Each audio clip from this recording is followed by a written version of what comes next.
I've been involved with this project since the first one, which was around 1985 or 86. It was a, you probably heard the story. It started off as just a bonfire that was nailed into a figure of a man on summer solstice back then, and it's grown ever since then. Here's the model of this year's 1996, which I'm really excited about because we've taken the man to a new level. He has been standing on the ground up to now, which looked kind of like this, right here. And we've devised this new concept of, these will be straw bales, not hay bales, mind you. And this pedestal underneath, I'll give you a few here, made of wood. This is all scale model. This will be 8 feet high. These are 10 feet to this point. So basically we're taking the same size of the man. This is a scale model man here, Mr. Lego Man. And we've, instead of making the man bigger, which with this project growing and more people and a bigger crowd around him, instead of making him taller, we've exalted him by putting him on this pedestal. And instead of being just standing alone on the ground, he's going to be on top of this Mayan temple, which is really cool. It'll all burn beautifully with the straw bales. And the other exciting things about this is that it's going to have a chamber underneath with little doors on each side. From this angle you'll see what it'll be like. These sides will go all the way around. And here's the zebra.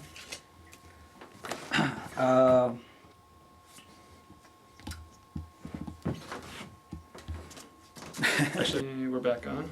So Legos have proven to be an awesome modeling material for the Burning Man. In fact, this is not the first time the man's been made out of Legos. We used it when we developed the boom for raising the man from when he lays over. A number of years ago, about 6 years ago, we made him out of Lego and devised it with a boom and proved the theory of how that would happen. The man's going to lay over backwards this way. He'll be laying over backwards, and we're going to build 2 booms this year. So he'll. I haven't modeled that, but here's something. I got to catch this one. Here we go.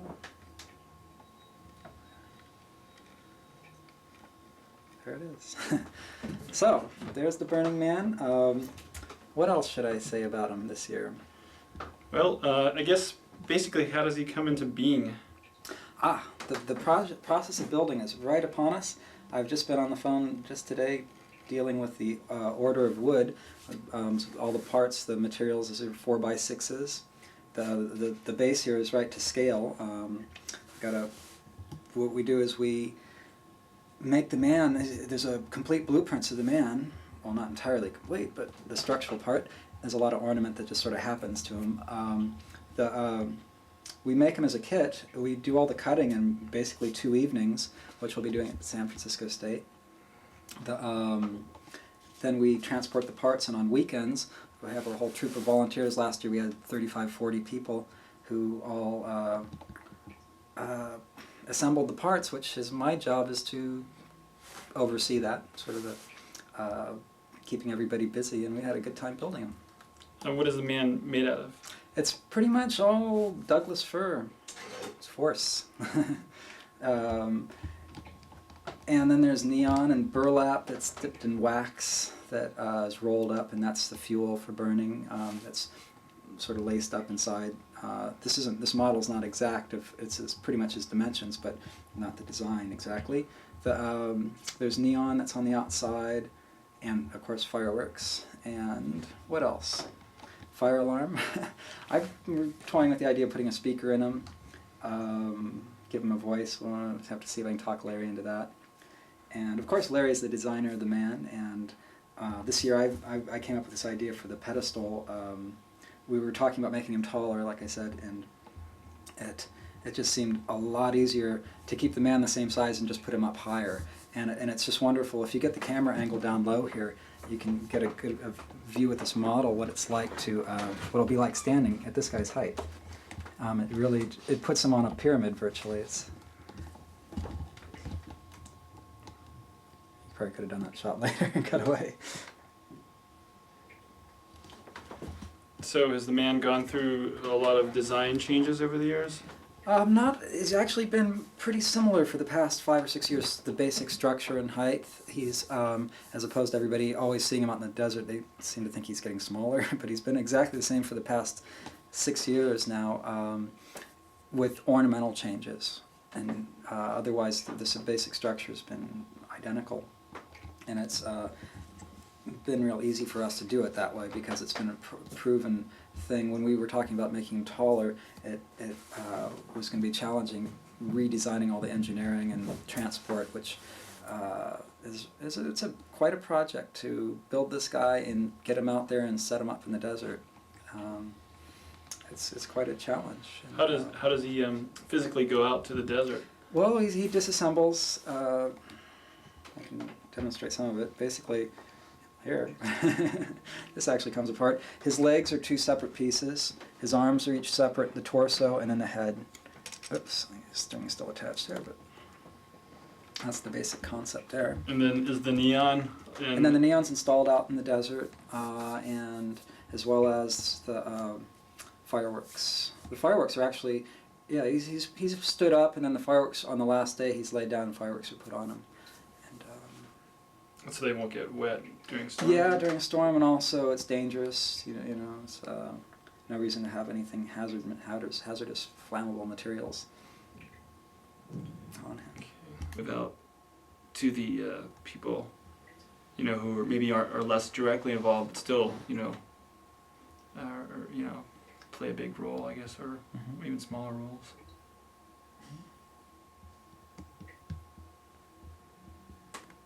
So we'll 3 feet high by 2 feet wide. So crawl into it. What occurs inside the ziggurat? Well, I've had an idea of having these monk robes that Kim made for the Ministreet show, and those would be on posts inside, and people could be, you go inside and you become an attendee of the man, you don the robe of the attendee robe, and you assume the role, which is basically attend the man. And I want to have a fire that we start.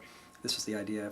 How it actually happens, we still have yet to devise. But we'll have a fire ritual start lighting ceremony on Friday night, the beginning of the event, and that'll probably be in center camp. So these attendees could attend the man and and then also keep track of the fire, which will be burning all weekend throughout the event, and then the flame will be carried from that to light the man.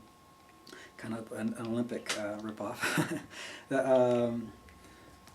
The other thing that I thought would be kind of an interesting touch, if once you're part of the role of an attendee of the man is you don't speak when you have the robe on, which will give it that mysterious touch too. So that's an idea. We'll see if that happens, which I think is beautiful because it ties the whole thing in together in such a powerful way, and it allows people to participate. Which originally when we first took the man out to the desert in '91. It took everybody, we couldn't raise the man till everybody who was there, the whole 110 people, to raise him, to pull the rope. And now upwards of 10,000 people, and it still only takes 100 people to raise the man, there's all these people that don't get to participate like it originally was. So any way that we can involve people to be able to participate and feel connected to this thing is really what we're striving to come up with ideas how to do that. And people being able to put wood in the fire all weekend long, which is a fire that's going to light the man, connects them to it, is an idea. And want to pause? Yes.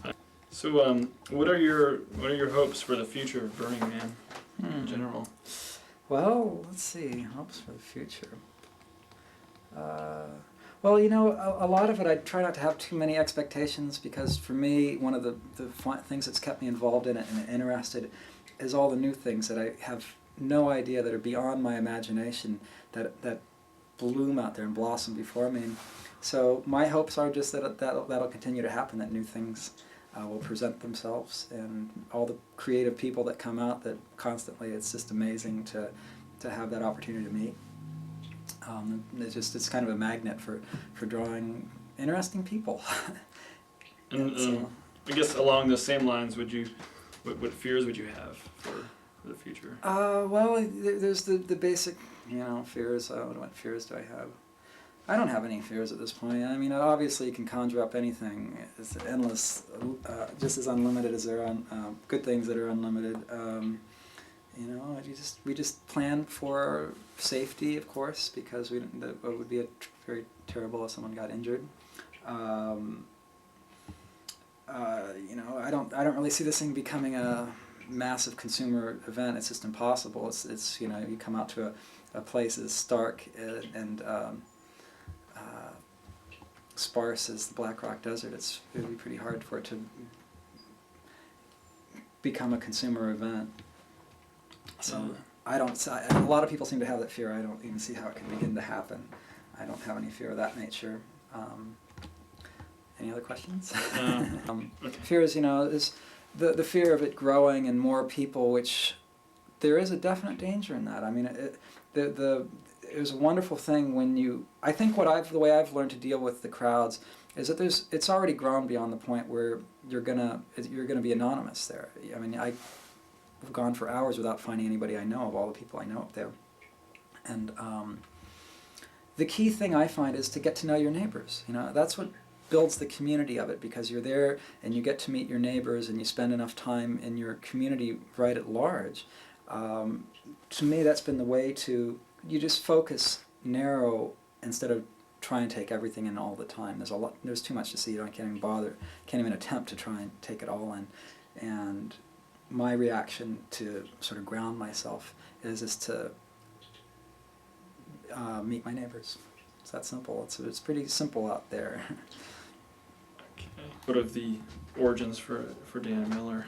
Yeah, I got involved with this by proximity. So it happens my roommate Larry started this with basically the idea of a bonfire summer solstice down at Baker Beach, which years before a friend of his had done a bonfire, and he changed it in the small way of building that bonfire into the shape of a human figure, which a bonfire on the beach is a wonderful thing. The sea breeze, the cool breeze in your face while you're being warmed by a fire with friends, and then to take that and make the bonfire into a human figure all of a sudden ups the ante. And I guess I've been involved ever since. I think a lot of people that come out for it tend to come back.